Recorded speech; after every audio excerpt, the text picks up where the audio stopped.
Ever been jarred awake by the cacophony of a loud party when all you wanted was a good night's sleep? Yes? Well, buckle up as we delve into a tale of one harrowing night that began innocently enough at 9 in the evening. Picture this. It's a weekday and Area 81, our protagonist, is ready to turn in early, hoping for a peaceful night's sleep. Across the park, a few houses down, a party is just getting started. The music at first is low and bearable, a mere hum that one could easily ignore. So Area 81, being the calm and composed individual he is, decides to take the high road and let the youngsters have their fun. He snuggles into his blanket, optimistic that the noise will die down soon. However, as the clock strikes 10, the situation takes a turn. The music isn't just a hum now, it's a full-on blaring concert. The bass vibrates the window panes, and the laughter and whoops of the partygoers echo like it's happening on his front porch. Area 81's patience starts to wear thin. He tosses and turns, the noise gnawing at his peace. In an attempt to avoid becoming a Karen, Area 81 decides to check the neighborhood watch group online. He scrolls through the complaints, hoping that someone else has already voiced their annoyance, but to his dismay, no one has. It seems like everyone else has either joined the party or has invested in some really good earplugs. As the minutes tick by, the noise escalates. Area 81 feels like his patience is being tested.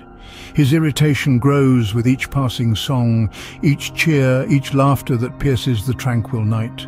A glance at the clock shows that it's nearing 11. He sighs, feeling like a grumpy old man, but decides it's time to step up and be the Karen the situation needs. With a sense of reluctant duty, he picks up his phone and dials the non-emergency police number. He reports the disturbance, and within minutes, the noise starts to die down. The partygoers disperse, the music fades, and finally, silence reigns. Looking back, Area 81 realizes that it was a night of learning. He learned that sometimes you need to stand up for your peace, even if it means being a Karen. He learned that patience, while a virtue, has its limits. And most importantly, he learned that a good night's sleep is worth fighting for. So, the next time you're faced with a similar situation, remember Area 81's story. Remember that it's okay to demand silence when you need it. Good night, folks. Story time. Last night at like 9 o'clock, there was a wedding, I guess. I'm just guessing. And there was this people from another land. Aren't we all people from another land, right? Yeah, from USA saying that. But there was people from another land, and they had drums out there, and there was music and screaming. They were yelling and screaming. Bro, it sounded like it was 2 houses down, but they were like across the park. First they had speakers and they're blasting music, and then they brought like the live band out, and I'm not going to say which race it was. Did you tell them to go back to Mexico? No, I'm not saying any race. The music sounded like this. I think it's And I'm not saying that's what race, that could be anything, you know what I mean?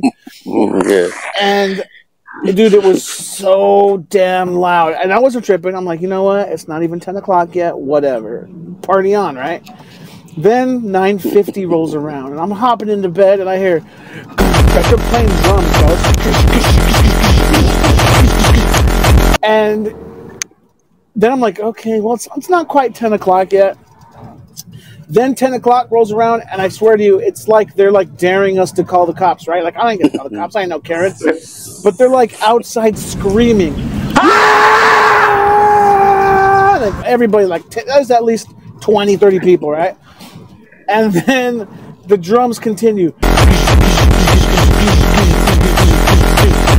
And then I'm like, okay, whatever. You know, it's a wedding. I don't want to ruin this wedding. 10:20 rolls around. 10:30 rolls around. So if it was a birthday party, you would ruin. Bro, mind you, I wake up at like 4:30, okay? And I'm already tired. And we lost an hour of sleep. You know what I mean? And so 10:45 rolls around, and I said, you know what? I was like creeping on the neighborhood watch page, you know, like waiting to see like who's the Karen that's going to call the cops first. Nobody. I thought nobody called the cops because nobody wants to be a Karen. But everyone wanted me to call the cops. I just know it. You know what I'm saying? Like, they don't want to be the one. They don't want to be the ones to call the cops because I'm not a Karen. But they want somebody to call the cops. And guess what? I was that Karen. I was the Karen, the Ken, or whatever you call it. I called the cops. I was like, you know what? Normally I wouldn't care, but it's so damn loud. I went to the window. I go, listen. And she goes, oh, my God.